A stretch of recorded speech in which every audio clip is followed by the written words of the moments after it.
ಶೀರೂರು ಮಠದ ಪರ್ಯಾಯಕ್ಕೆ ಎಲ್ಲ ಸಿದ್ಧತೆಗಳು ಆಗಿವೆ. ಉಡುಪಿಯ ಕೃಷ್ಣದೇವರನ್ನು ಅನ್ನಬ್ರಹ್ಮ ಅಂತಲೇ ಕರೀತಾರೆ. ಇಲ್ಲಿ ನಡೆಯುವಂಥ ಅನ್ನ ದಾಸೋಹಕ್ಕೆ ಬಹಳ ಮಹತ್ವ ಕೂಡ ಇರುವಂಥದ್ದು. ಬಹಳ ಮುಖ್ಯವಾಗಿ ಪರ್ಯಾಯದ ಒಂದು ಹಸ್ತಾಂತರ ಹೇಗಾಗುತ್ತೆ ಅಂದರೆ ಅಕ್ಷಯ ಪಾತ್ರೆ ಮತ್ತು ಸೆಟ್ಟುಗವನ್ನು, ಅಂದರೆ ಸಾಂಕೇತಿಕವಾಗಿ ಇದು ಅನ್ನಬ್ರಹ್ಮನ ಆರಾಧನೆ ಅನ್ನುವುದನ್ನು ಹೇಳುವುದರ ಮೂಲಕವೇ ಈ ಒಂದು ಪರ್ಯಾಯದ ಪೂಜಾಧಿಕಾರ ಹಸ್ತಾಂತರ ಆಗುವಂಥದ್ದು. ಸೊ ಆ ದೃಷ್ಟಿಯಿಂದ ಲಕ್ಷಾಂತರ ಭಕ್ತರು ಈ ಪರ್ಯಾಯ ಉತ್ಸವದ ಸಂದರ್ಭದಲ್ಲಿ ಮುಂದಿನ 2 ವರ್ಷಗಳ ಸಂದರ್ಭದಲ್ಲಿ ಇಲ್ಲಿಗೆ ಭೇಟಿ ಕೊಡುವುದರಿಂದ ಅವರಿಗೆ ಪ್ರತಿಯೊಬ್ಬರಿಗೂ ಕೂಡ ಊಟೋಪಚಾರದ ವ್ಯವಸ್ಥೆಯನ್ನು ಮಾಡಬೇಕಾಗುತ್ತೆ. ಅದಕ್ಕೆ ಬೇಕಾದ ಅಕ್ಕಿ ಇರ್ಬೋದು, ಧಾನ್ಯಗಳಿರ್ಬೋದು, ತರಕಾರಿಗಳಿರ್ಬೋದು, ಪ್ರತಿಯೊಂದರ ಸಂಗ್ರಹವನ್ನು ಕೂಡ ಮಾಡುವಂಥ ಒಂದು ಪದ್ಧತಿ ಸಂಪ್ರದಾಯವಾಗಿ ಇಲ್ಲಿ ಬೆಳೆದು ಬಂದಿದೆ. ಬಹಳ ಮುಖ್ಯವಾಗಿ ಏನಂತಂದರೆ ಈ ಮಠಕ್ಕೆ ಸಂಬಂಧಪಟ್ಟ ಊರಿನವರಿರ್ಬೋದು ಅಥವಾ ಬೇರೆ ಬೇರೆ ಕ್ಷೇತ್ರಗಳಿಂದ ಇರ್ಬೋದು, ಅಂದರೆ ಉದಾಹರಣೆಗೆ ಧರ್ಮಸ್ಥಳ ಕ್ಷೇತ್ರದಿಂದ ಇರ್ಬೋದು, ಕಟೀಲು ಕ್ಷೇತ್ರದಿಂದ ಇರ್ಬೋದು, ಬಂದಿರುವಂಥ ಎಲ್ಲ ಸ್ವತ್ತುಗಳನ್ನು ನಾವಿಲ್ಲಿ ನೋಡ್ಬೋದು. ಬೆಲ್ಲದ ಅಟ್ಟಿ ಬೆಲ್ಲಗಳು ನಾವಿಲ್ಲೇನು ನೋಡ್ತಾ ಇದ್ದೇವೆ. ಸುಮಾರು 5-6 kgಯಷ್ಟು ಬೆಲ್ಲ ಬಂದಿದೆ ಅನ್ನುವಂಥದ್ದು, ಸುಮಾರು 5,000 ಚೀಲಗಳಷ್ಟು ಅಕ್ಕಿ ಬಂದಿದೆ ಅನ್ನುವಂಥದ್ದು. ಅಂದರೆ ಪರ್ಯಾಯೋತ್ಸವದ ಸಂದರ್ಭದಲ್ಲೂ ಕೂಡ ಲಕ್ಷಾಂತರ ಜನರಿಗೆ ಊಟೋಪಚಾರದ ವ್ಯವಸ್ಥೆಯನ್ನು ಮಾಡಬೇಕಾಗುತ್ತೆ. ಆ ನಂತರದಲ್ಲಿ ಮುಂದಿನ 2 ವರ್ಷದ ಅವಧಿಯಲ್ಲೂ ಕೂಡ ಬೇಕಾದ ಊಟೋಪಚಾರದ ವ್ಯವಸ್ಥೆಗೆ ಈ ರೀತಿಯಾಗಿ ಧಾನ್ಯ ಇತ್ಯಾದಿಗಳನ್ನು ಸಂಗ್ರಹ ಮಾಡುವಂಥದ್ದು, ಅಕ್ಕಿಯನ್ನು ಸಂಗ್ರಹ ಮಾಡುವಂಥ ಕೆಲಸ, ಇದನ್ನು ಪ್ರತಿದಿನ ಮೆರವಣಿಗೆಯ ಮೂಲಕ ಬೇರೆ ಬೇರೆ ಊರುಗಳಿಂದ ಬಂದಂತಹ ತಂಡಗಳು ಮೆರವಣಿಗೆಯ ಮೂಲಕ ತೆಗೆದುಕೊಂಡು ಬಂದು ಇಲ್ಲಿ ಜೋಡಿಸುವಂಥದ್ದು, ಭಾಳ ಓರಣವಾಗಿ ಜೋಡಿಸಿರುವಂಥದ್ದು. ತೆಂಗಿನಕಾಯಿ ನೋಡ್ಬೋದು ನಾವು, ಲಕ್ಷಾಂತರ ತೆಂಗಿನಕಾಯಿಗಳು ಕೂಡ ಬರುತ್ತೆ. ಅದರ ಪ್ರತಿಯೊಂದು ಕೂಡ ಇಲ್ಲೇ ಬಂದು ಇಲ್ಲೇ ಸಂಗ್ರಹ ಮಾಡಿ ಅದನ್ನು ಓರಣವಾಗಿ ಜೋಡಿಸಿಟ್ಟಿರುವಂಥದ್ದನ್ನು ನಾವು ನೋಡ್ಬೋದು.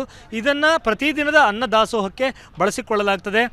ಪರ್ಯಾಯದ ದಿನ ಅಂದರೆ ಯಾವಾಗ ಜನವರಿ 17ರಂದು ಪುತ್ತಿಗೆ ಮಠದ ಪರ್ಯಾಯ ಕೊನೆಯಾಗುತ್ತೆ, ಜನವರಿ 18ರಂದು ಶೀರೂರು ಮಠದ ಪರ್ಯಾಯ ಶುರುವಾಗುವಂಥದ್ದು. ಯಾವಾಗ ಅವರ ಪರ್ಯಾಯ ಕೊನೆಯ ದಿನ ಇರುತ್ತೋ ಅವರವರಿಗೆ ಸಂಬಂಧಪಟ್ಟ ಎಲ್ಲ ಸ್ವತ್ತುಗಳನ್ನು ತೆಗೆದುಕೊಂಡು ಹೋಗ್ತಾರೆ. ಆ ನಂತರದಲ್ಲಿ 18ನೇ ತಾರೀಕಿಗೆ ಬಂದ ತಕ್ಷಣ ಊಟೋಪಚಾರದ ಎಲ್ಲ ವ್ಯವಸ್ಥೆಗಳನ್ನು ಈ ರೀತಿ ಸಂಗ್ರಹವಾದ ಧಾನ್ಯ, ಅಕ್ಕಿ ಇತ್ಯಾದಿಗಳನ್ನು ಬಳಸಿಕೊಂಡು ವ್ಯವಸ್ಥೆ ಮಾಡುವಂಥ ಒಂದು ಪದ್ಧತಿ ನಡೆದು ಬಂದಿದೆ.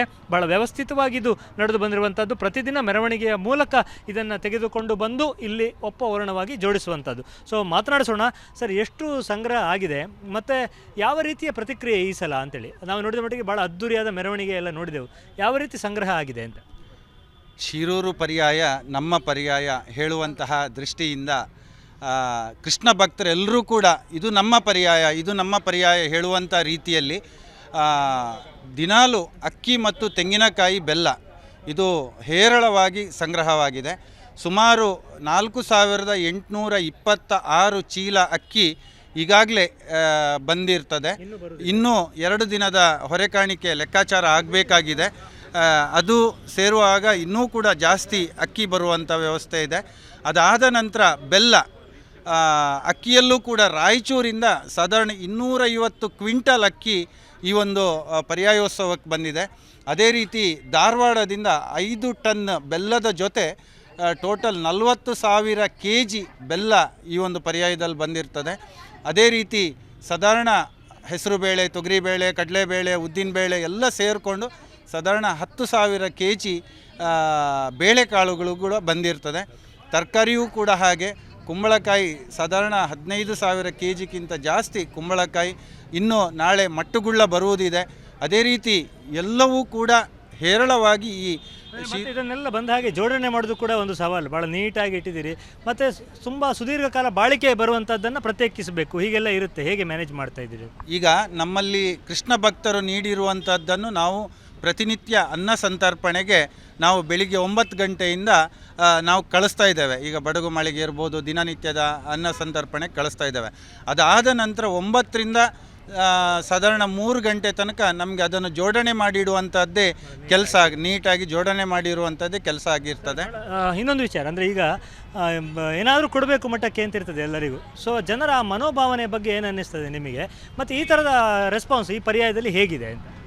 ಎಲ್ರಿಗೂ ಭಾರಿ ಒಂದು ಸ್ವಇಚ್ಛೆಯಿಂದ ಏನಾದರೂ ಕೃಷ್ಣನಿಗೆ ಅರ್ಪಣೆ ಮಾಡಬೇಕು ಹೇಳಿ ಡೈಲಿ ಇವನ್ನು ಅವರ ಲೆವೆಲ್ ನೋಡಲಿಕ್ಕಿಲ್ಲ.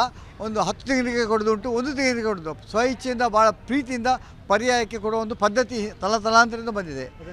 ಈಗಲೂ ಮುಂದುವರಿಸ್ತಾ ಇದ್ದಾರೆ. ಎಲ್ಲ ಇದಕ್ಕೆ ಸಾಮಾಜಿಕ ಎಲ್ಲ ವರ್ಗದವರು ಬರ್ತಾರೆ ಸರ್. ಇದಕ್ಕೆ ಎಲ್ಲ ವರ್ಗದವರು ಬರ್ತಾರೆ. ಎಲ್ಲ ಉಡುಪಿ ಜಿಲ್ಲೆ ಆಗಲಿ, ಶಿವಮೊಗ್ಗ ಆಗಲಿ, ದಾವಣಗೆರೆ, ಕರ್ನಾಟಕದಾದ್ಯಂತ ಇದಕ್ಕೆ ಬರ್ತಾ ಇದೆ.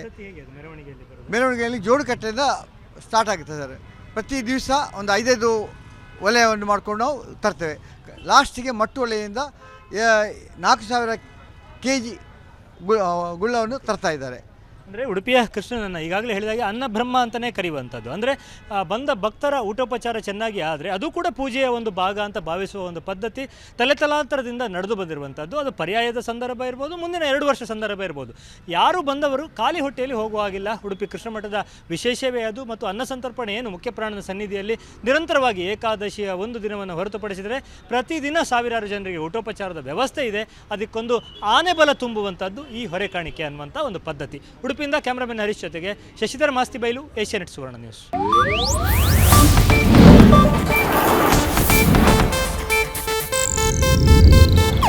ಇದು ಏಷ್ಯಾನೆಟ್ ನ್ಯೂಸ್ ನೆಟ್ವರ್ಕ್ ಪ್ರಸ್ತುತಿ.